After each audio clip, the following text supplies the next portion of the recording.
Vamos lá, pessoal. Bom dia a todos, sejam bem-vindos. Então, nós estamos aqui iniciando o nosso curso de Direito do Consumidor, nossa primeira aula. Direito do Consumidor é uma matéria que, para a grande maioria, é agradável, é uma matéria mais tranquila de lidar. A parte ruim da disciplina é que não tem tantas perguntas assim. Nós somos normalmente só 2 perguntinhas que nós temos na prova da OAB. Muito bem.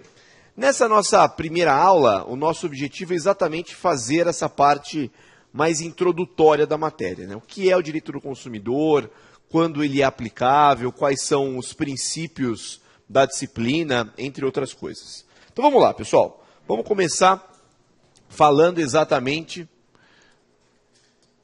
da chamada tutela constitucional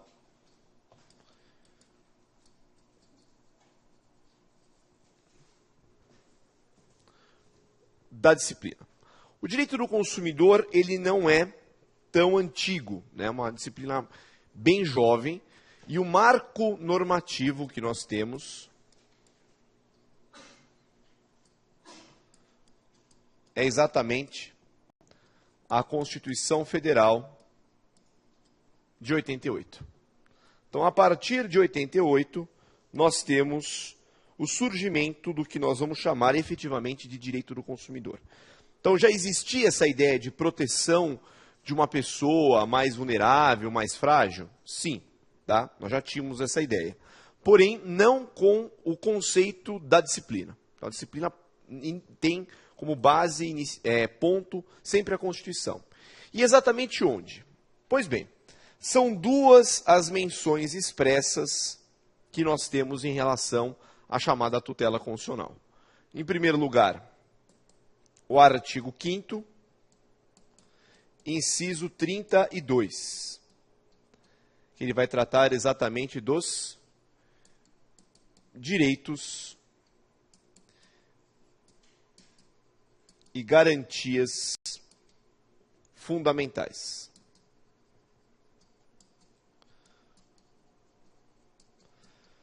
Direitos e garantias fundamentais.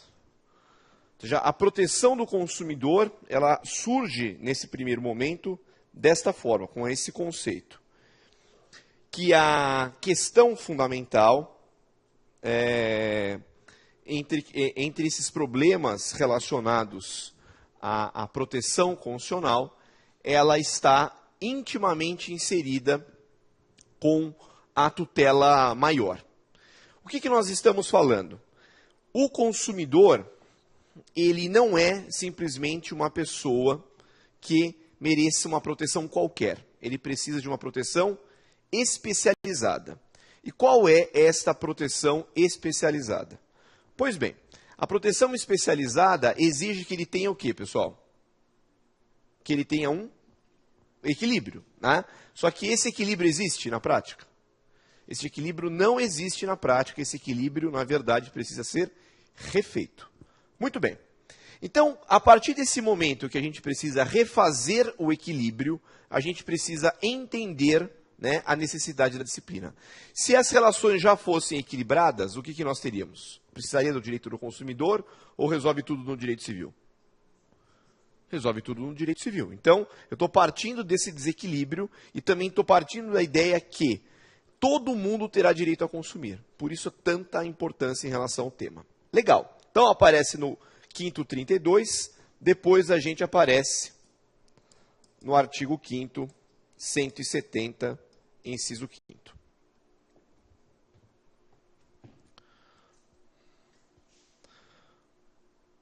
Muito bem. O que nós temos aqui que prestar atenção? Esse artigo 170, ele vai tratar exatamente do que, pessoal? Ele vai tratar dos princípios da ordem econômica. Princípios da ordem econômica. Quando a gente fala aqui dos princípios da ordem econômica, é que o consumo é um dos pilares da estrutura da relação de consumo. Tá? É isso que nós temos. Legal. O ponto importante aqui, qual é? O que nós temos realmente que entender?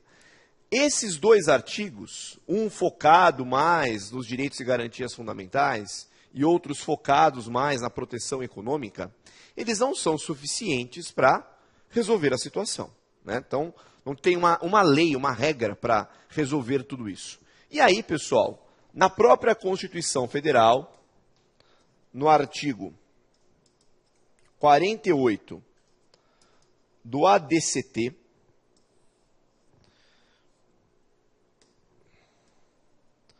o que nós temos que entender? Surge o CDC. Surge o CDC. Então, o CDC ele acaba surgindo, né, exatamente a partir da Constituição. Então, o que nós temos que lembrar? Que isso é uma das primeiras possíveis perguntas quando nós estamos falando da disciplina. Exatamente que o direito do consumidor, o Código de Defesa do Consumidor, nasce a partir da Constituição. Nenhum outro código foi criado por mandamento constitucional. Ele é o único código criado por mandamento constitucional. Muito bem. Sendo, portanto, um código totalmente particular, um código diferenciado, o que a gente precisa agora entender, pessoal? Exatamente quais são as características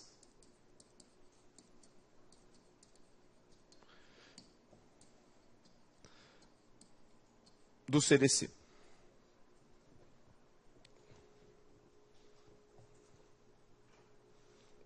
Muito bem.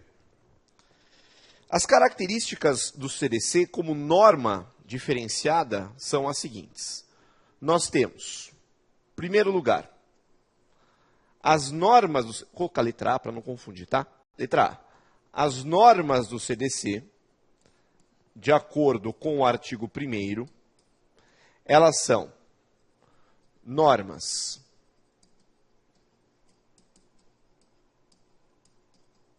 de ordem pública e normas de interesse social. Normas de ordem pública e normas de interesse social. Ok? O que isso quer dizer? Primeira coisa, o que é uma norma de ordem pública, pessoal? Norma de ordem pública é uma norma de aplicação obrigatória, norma cogente. Tá? Então, norma de ordem pública é a mesma coisa que norma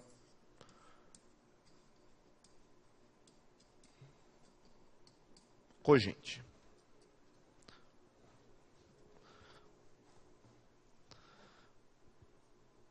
Beleza? E o que é uma norma de interesse social? Quando a gente pensa no consumidor, pessoal, a gente pensa da seguinte maneira: eu estou protegendo só o consumidor ou estou protegendo toda a sociedade? Toda a sociedade, porque toda a sociedade é consumidora. Então, o que nós temos que normalmente lembrar é o seguinte: o problema que um determinado consumidor vivencia, provavelmente não é só dele. Ou seja, se você tem lá um plano de saúde, um exemplo bem clássico, que tem lá uma cláusula abusiva, isso afeta quantas pessoas? Isso afeta milhares de pessoas. Portanto, nessa discussão, seria muito melhor, ao invés de uma discussão individual, eu ter uma discussão coletiva, ponto final na história. Então, o interesse social garante a proteção difusa e a proteção coletiva. Proteção difusa e a proteção coletiva.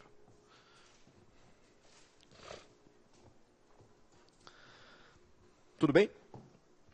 Legal. Segunda característica importante que nós temos no CDC são normas principiológicas.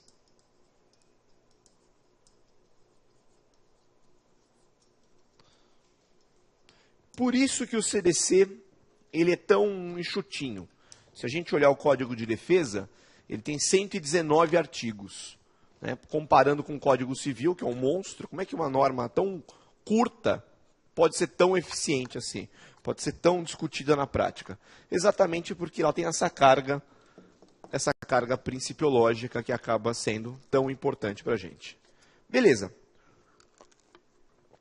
Terceira característica, pessoal, vou colocar aqui do ladinho. Ele tem tutelas múltiplas de proteção. Tutelas múltiplas de proteção. E o que são essas tutelas múltiplas de proteção, pessoal? Dentro dessa lógica das tutelas múltiplas, eu tenho, número 1, a tutela civil, que é a tutela mais importante de todas. Ok? Depois nós temos a tutela administrativa, a tutela penal e a tutela processual. É lógico que quando a gente pensa em direito do consumidor, a gente pensa exatamente como se fosse um pedaço do direito civil. Né? A questão da responsabilidade, dos contratos. É onde o direito civil, eu diria, ele é mais vivo. Mas isso não quer dizer que o direito civil ele está restrito a isso. Nós temos crimes contra o consumidor, nós temos toda uma atuação administrativa, quando nós estamos falando, por exemplo, do PROCON, né? Que a gente às vezes não estuda, não dá devida atenção. Legal. Então essas aqui, pessoal, são as características mais importantes que nós temos. É uma norma especial e o nosso objetivo nesse curso para a OAB, eu sempre costumo brincar que direito do consumidor na OAB não é uma prova de direito do consumidor, é uma prova do CDC. Você precisa conhecer, na verdade, um pedaço do CDC, nem precisa conhecer o CDC inteiro, bem a parte material. Legal. E aí, chegamos ao ponto mais importante da nossa aula de hoje, porque toda a disciplina gira em torno dessa temática, que vem a ser a caracterização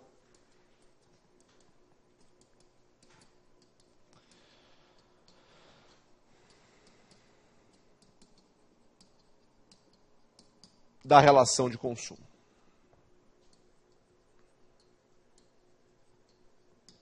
Caracterização da relação de consumo. Muito bem. O que nós temos que entender com essa ideia da caracterização da relação de consumo? Então vamos lá.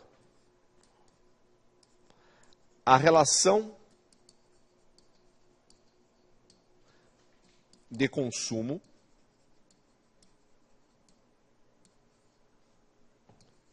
depende da presença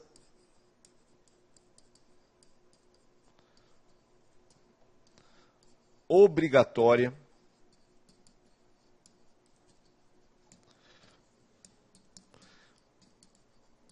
de diversos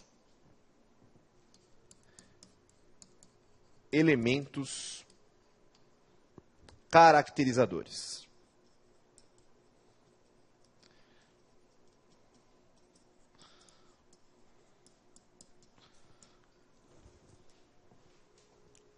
Diversos elementos caracterizadores. E aí vem o ponto mais importante. A falta de qualquer um deles impede a aplicação do CDC.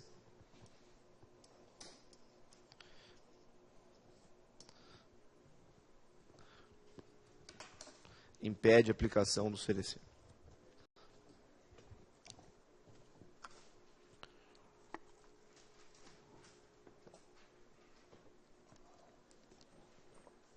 Muito bem. Então, o que a gente tem que entender? Quando a gente pensa em direito do consumidor, é natural que as pessoas naturalmente lembrem de quem? Do consumidor. Ela pensa só no consumidor. Mas não basta só o consumidor para caracterizar a relação de consumo. Eu preciso do consumidor, eu preciso do fornecedor, eu preciso de alguns elementos. Faltou qualquer um deles, já era. Pois bem, então pensando na relação de consumo, a relação de consumo ela envolve, de um lado, os sujeitos,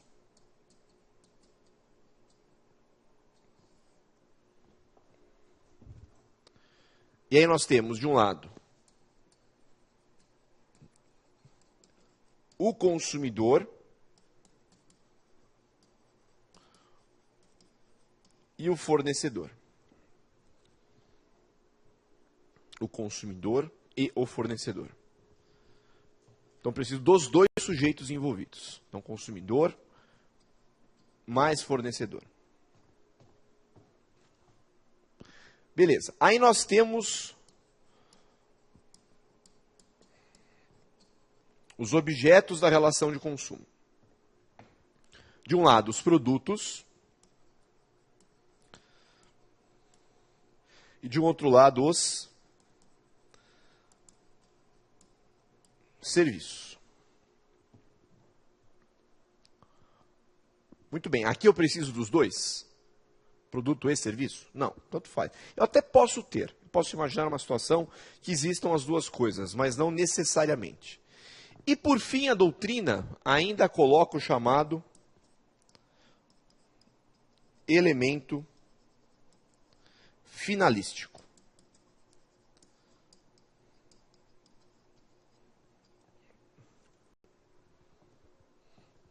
Elemento finalístico. O que nós temos em relação ao elemento finalístico, pessoal, ele aparece com a expressão destinação final.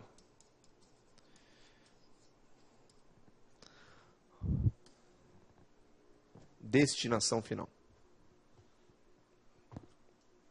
Tudo bem? Esse elemento da destinação final, ele está dentro do conceito de consumidor. Tá? Então, quando a gente define consumidor, a gente coloca que o consumidor é o destinatário final. Então, alguns autores acabam analisando a destinação final como um quinto elemento. Mas, na verdade, a gente pode considerar como uma parte integrante do conceito de consumidor. Tudo bem? Então, aqui na aula, até pelo nosso tempo que é mais escasso, ao invés de tratar isso de maneira isolada, eu trato falando de consumidor. Quando eu for explicar agora o consumidor, a gente já começa a entender. Tá certo? Então, voltando aqui, ó, pessoal, como eu disse para vocês, se faltar um deles, não aplica o código. Volta, portanto, para o direito do consumidor. Volta para o direito civil de modo geral. Muito bem. O que nós temos? Então, vamos lá. Letra A. Quem é o consumidor? A definição de consumidor, ela aparece, na verdade, em vários artigos. Nós temos o artigo 2º, o artigo 17,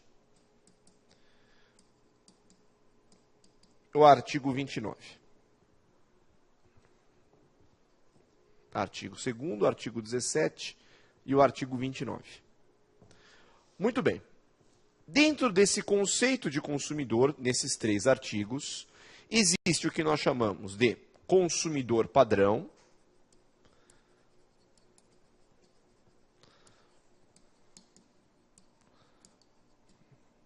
ou consumidor negocial,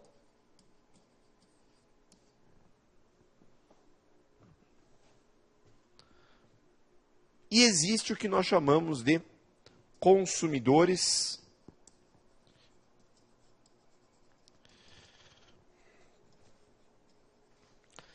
por equiparação. Consumidores por equiparação. Beleza? A lógica é o seguinte, se é um consumidor padrão, é porque ele é o conceito básico de consumidor. Quando a gente usa essa expressão aqui, ó, já, por equiparação, o que nós temos? Se ele é equiparado a, é porque ele é consumidor ou porque nós estamos estendendo a ideia? Nós estamos estendendo a ideia. Muito bem. O conceito de consumidor padrão, ele vai surgir no artigo 2º do Código, e o conceito de consumidor por equiparação nos artigos 17, 29 do Código Civil. E nós também temos o parágrafo único do artigo 2º do Código.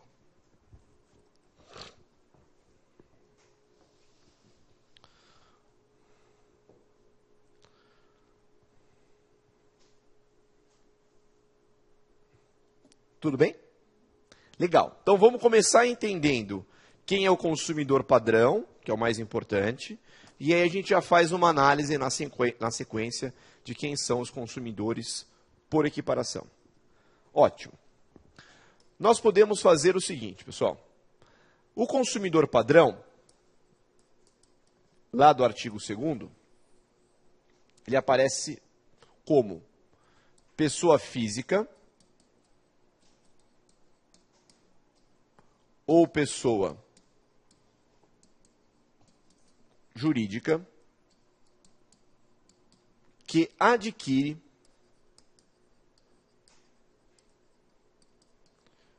ou utiliza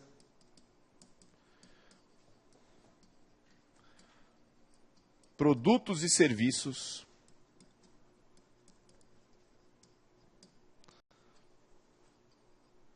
como destinatário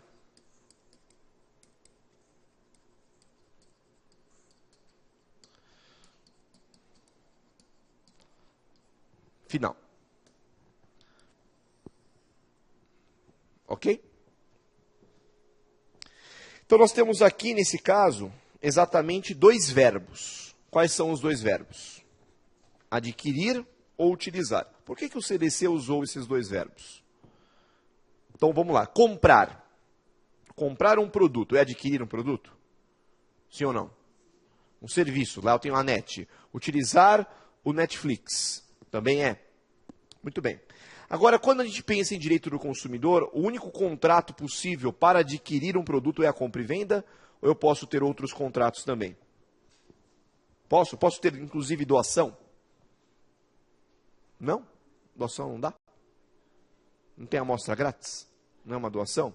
Então, o que, na verdade, o código acaba deixando claro para a gente, né, é meio sutil esse comentário do código no artigo 2º, mas é super importante. O contrato, o nome do contrato, não interessa. Se é compra e venda, se é prestação de serviço, se é um mútuo.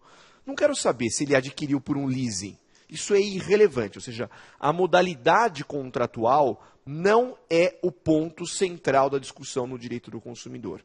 Eu tanto posso ter contratos típicos de aquisição, né? Posso ter contratos típicos para a utilização de um serviço, como eu também posso criar uma outra modalidade contratual. Se é uma locação, se é um comodato, não importa, pessoal. Isso é super importante.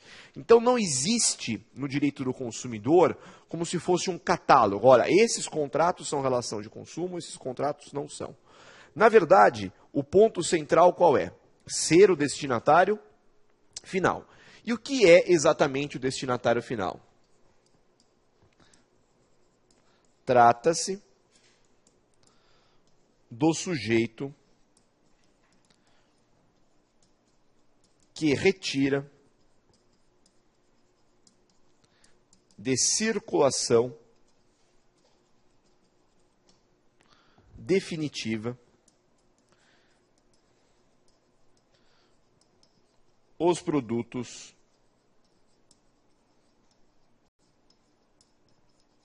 e os serviços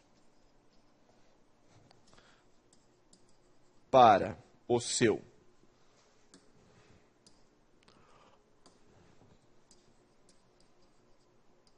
uso e fruição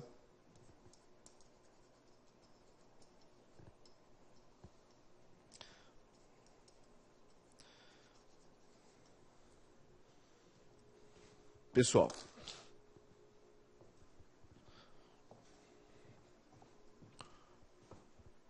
Tudo bem? Então, eu posso comprar um produto, eu posso adquirir um produto de que forma? Eu posso adquirir um produto para revender? Eu posso fazer isso? Posso. Nesse caso, eu vou ser o destinatário final? Não, então não aplico o CDC. Então, vocês devem lembrar da seguinte situação. Quando a gente pensa no destinatário, eu posso imaginar dois tipos de destinatários. O destinatário final e um destinatário intermediário. Pois bem, no destinatário final,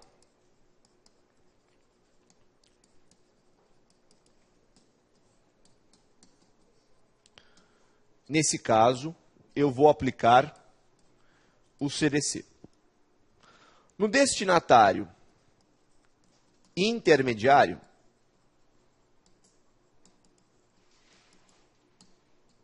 eu vou aplicar o Código Civil.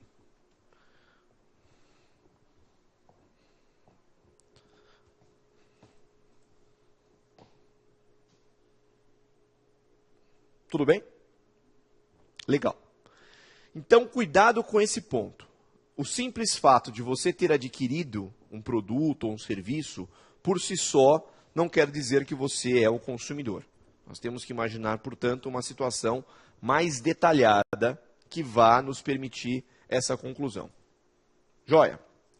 Vamos lá, mas vou voltar aqui um pouquinho. Ó. Nós estamos ainda falando do artigo 2º, que é o consumidor padrão. Ou seja, a gente usa essa expressão consumidor padrão por uma justificativa. Nós temos na relação jurídica maior uma hipótese, que o consumidor, que a relação de consumo é um tipo de contrato, ele está contratando. É isso o ponto central da nossa discussão. Legal. E aí nós temos, pessoal, os consumidores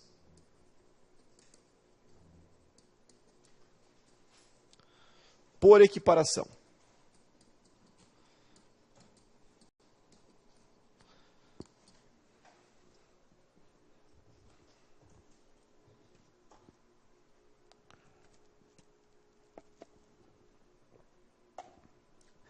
A primeira regra é a do artigo 17.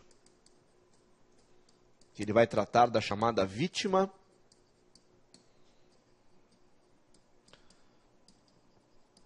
do evento. Quem é a chamada vítima do evento? Trata-se da pessoa que sofre um acidente de consumo, mas não é o adquirente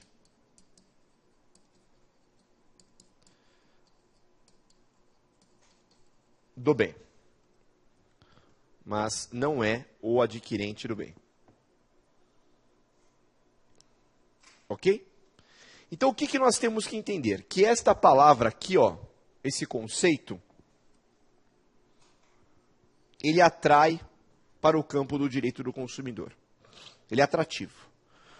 Ou seja, se você comprou um produto e sofreu um acidente, aplica o CDC.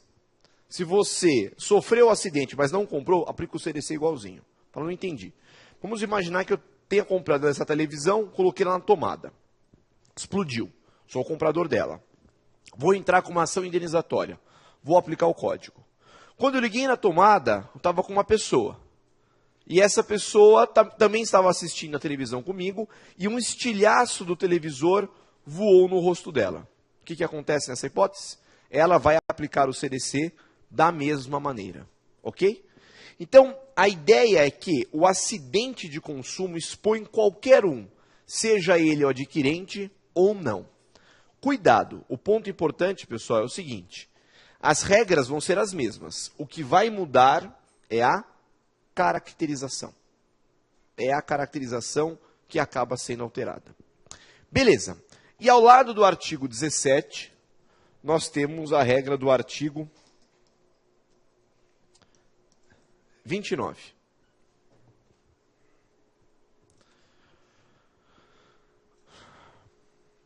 A regra do artigo 29 fala das pessoas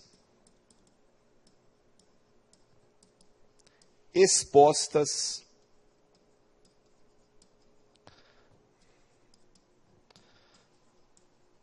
às práticas comerciais.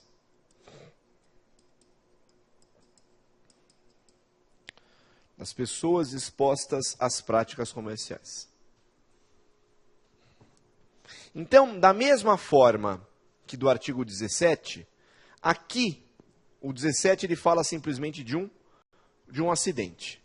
O 29 ele fala simplesmente da exposição. Vamos a um exemplo que também fica fácil. Você tem um contrato com um banco, hipoteticamente. Tem um financiamento e você está pagando direitinho. Aí você pagou a fatura direitinho do mês, o banco vai lá e negativa o seu nome. Negativação indevida. Nesse caso, dá para aplicar o CDC? Você foi negativado, teve problemas, legal. Só que você é consumidor, você adquiriu um serviço bancário? Você é correntista do banco, contratou com o banco, vou aplicar qual regra de caracterização do consumidor? Ele é um consumidor qualquer ou ele é o consumidor negocial? Negocial, ele é o destinatário final do serviço bancário, certo? Teve um problema no contrato dele lá, é um erro do banco e o banco negativou de maneira indevida. Muito bem, então não há a menor dúvida, nós vamos aplicar o código, mas na regra geral. Joia. Aí um belo dia você acorda, chega em casa, tem uma carta de um Serasa da vida, de um banco que você nunca ouviu falar, que você não tem conta corrente, e este banco está negativando o seu nome. Nesse caso, daria para aplicar o artigo 2º? Não, porque você não tem contrato. Mas você vai aplicar qual regra? O 29, porque você foi exposto à prática de cadastro de crédito. Então, a ideia, pessoal, que vocês não podem esquecer, o 17 e o 29, nós somente vamos utilizar em situações em que não há contrato. Porque se você tiver contrato, qual é a regra? Do 2º. Então, todas as vezes que há entre consumidor e fornecedor uma relação negocial, contratual, aplica o artigo 2º. Quando não há essa relação, aplica o artigo 17 ou aplica o artigo 29. Porém, o ponto mais importante aqui é o seguinte, a regra do 17 e a regra do 29 são regras específicas, especializadas. Tudo bem? Joia, vamos lá. Nós temos ainda algumas situações mais especiais, que é o parágrafo único do artigo 2º.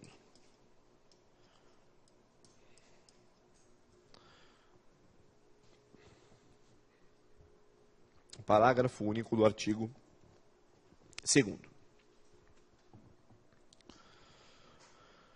O parágrafo único do artigo 2º, pessoal, ele fala das pessoas... Desculpa aqui. Da coletividade. Coletividade, ainda que indeterminada.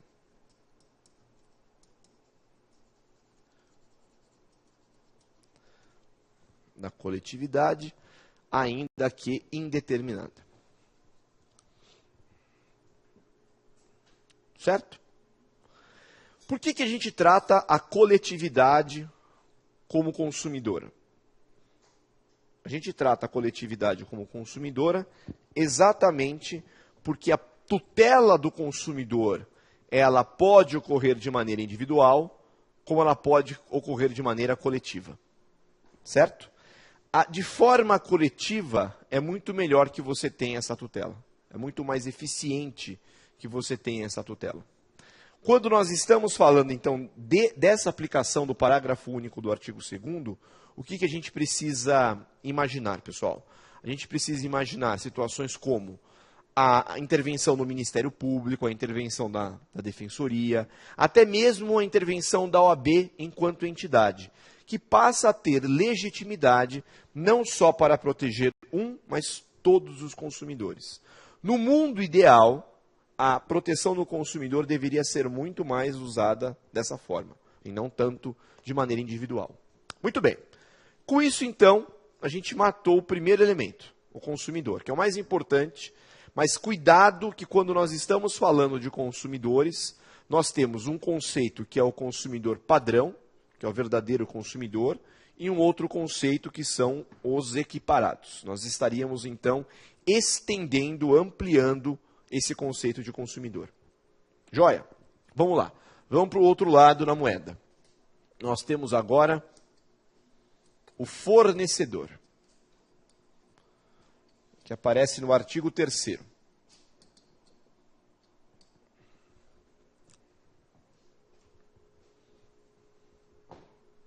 Fornecedor, no artigo 3º.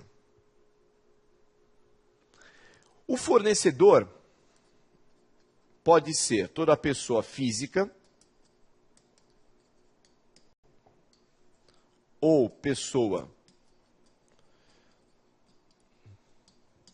jurídica, pessoa física ou jurídica, inclusive os entes despersonalizados.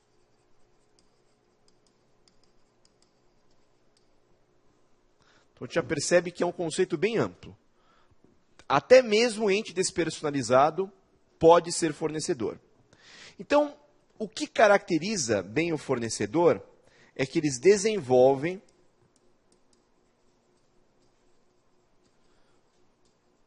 uma atividade econômica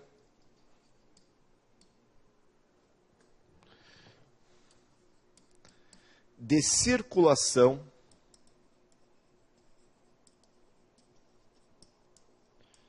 de produtos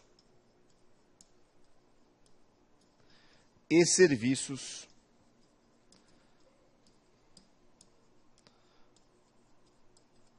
no mercado de consumo.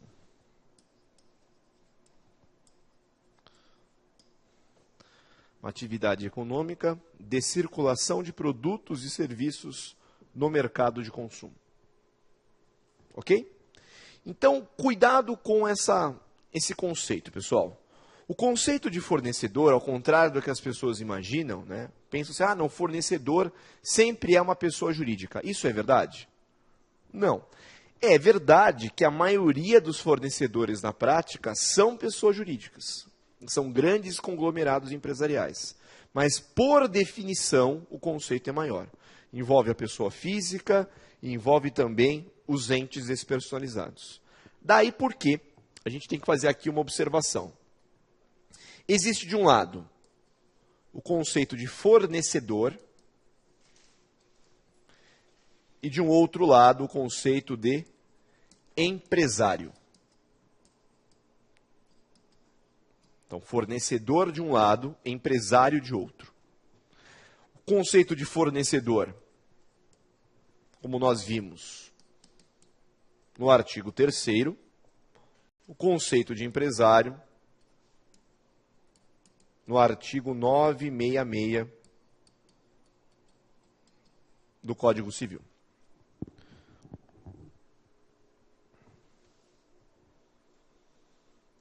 Muito bem. Para ser fornecedor, você precisa desenvolver uma atividade econômica, que ela está relacionada exatamente à habitualidade. Então, ele não faz de maneira isolada, de maneira pontual. É uma atividade frequente, por isso a atividade que é um conjunto de atos. E por ser econômica, ela tem como objetivo obter lucro.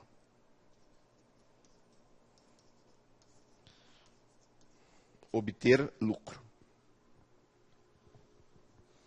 Ok?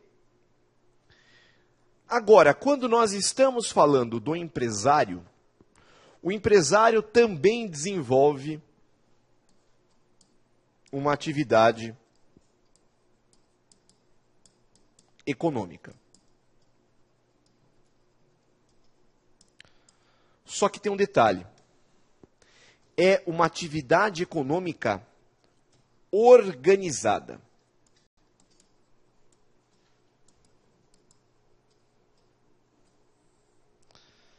Sendo, portanto, uma atividade econômica organizada, ser empresário é mais restrito ou é mais amplo?